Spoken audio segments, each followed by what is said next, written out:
السلام علیکم ورحمۃ اللہ وبرکاتہ۔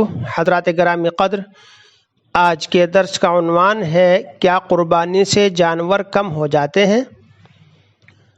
یہ ایک ایسا اشکال اور شکوہ ہے۔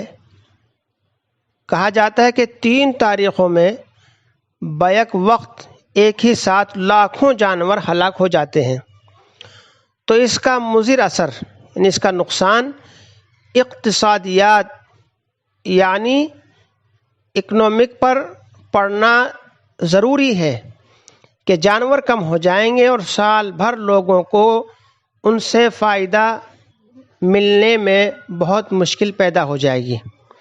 لیکن یہ خیال صرف انسان کے ذہن پر مسلط ہو جاتے ہیں، جبکہ وہ خالق کائنات کی قدرت کاملہ اور اس کے نظام تحکم کے مشاہدے سے بالکل غافل ہے۔ حالانکہ نظام قدرت پورے عالم میں ہمیشہ سے یہ ہے کہ جب دنیا میں کسی چیز کی ضرورت زیادہ ہوتی ہے تو اللہ رب العالمین اس چیز کی پیداوار بھی زیادہ بڑھا دیتے ہیں، اور جب ضرورت کم ہو جاتی ہے تو پیداوار بھی گھٹ جاتی ہے۔ جیسے کوئی شخص کنویں کے پانی پر رحم کھا کر اس لیے نکالنا چھوڑ دے یا سمندر میں سے نکالنا چھوڑ دے یا اپنے گھر کے نل میں سے نکالنا چھوڑ دے کہ پانی ختم ہو جائے گا، تو کیا اس کا یہ سوچنا صحیح ہے؟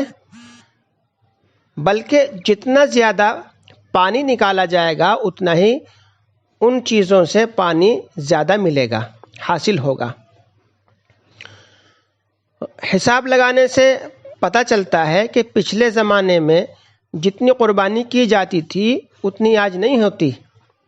جس طرح تمام احکام دین مثلا نماز، روزہ اور دیگر عبادات میں سستی آ گئی ہے، قربانی کے مسئلے میں بھی ہم لوگوں کے اندر سستی برتی جا رہی ہے۔ اسلام کے شروع کے دور میں قربانی کا یہ عالم تھا کہ ایک ایک آدمی 100 اونٹوں کی قربانی کرتا تھا۔ خود آقائے مدنی جناب رسول اللہ صلی اللہ علیہ وسلم نے ایک مرتبہ 100 اونٹوں کی قربانی کی اور 63 اونٹوں کی قربانی کا فریضہ خود اپنے دست مبارک سے انجام دیا۔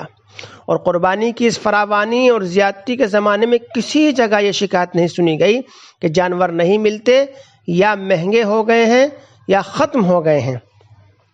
اس زمانے میں جبکہ نماز، روزہ اور دوسری عبادات کی طرح قربانی میں بھی سخت غفلت برتی جا رہی ہے، لاکھوں انسان جن کے ذمہ شرعاً قربانی لازم ہے قربانی نہیں کرتے، تو اس وقت جانوروں کی کمی کو قربانی کا نتیجہ کہنا واقعات کے سراسر خلاف ہے۔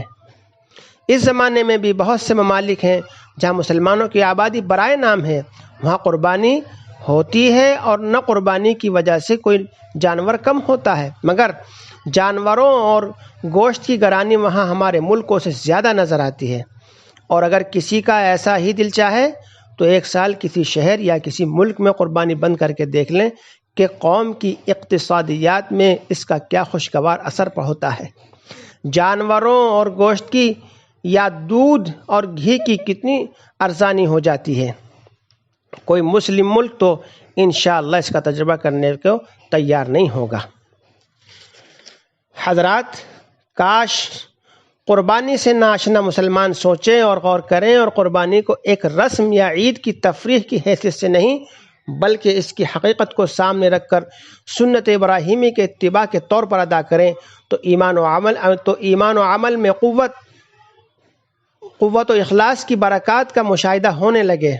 ہر عبادت میں ثواب کے علاوہ کچھ مخصوص آثار بھی ودیعت کیے گئے ہیں، یعنی اس میں کچھ مخصوص باتیں رکھی گئی ہیں، جیسے نماز میں تواضع و انکساری، زکوٰۃ میں حب مال سے قلب کی صفائی، روزہ اور حج میں اللہ جل شانہ کی محبت میں ترقی۔ اسی طرح قربانی سے ایمان و اخلاص میں قوت، اعمال شاقہ یعنی سخت کاموں کے لیے عزم و ہمت پیدا ہوتی ہے۔ یاد رکھیے، بعض حضرات یہ کہتے ہیں کہ خود ذبح کرنا صحیح نہیں ہے، یہ بے رحمی ہے، جانور کو تکلیف دینا ہے۔ اس کا جواب یاد رکھیے، ذبح میں ایسی تکلیف نہیں ہوتی، موت تو بہرحال آنی ہے، اگر تکلیف ہوتی بھی ہے تو محبوب حقیقی کے حکم سے وہ سب محبوب ہے، تو جانور کے ذبح کو بے رحمی بتلانا سخت غلطی ہے۔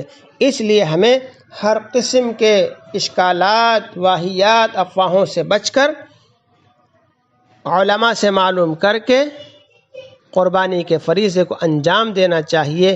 اللہ نے اس کے اندر دونوں جہان کی بھلائیاں رکھی ہیں۔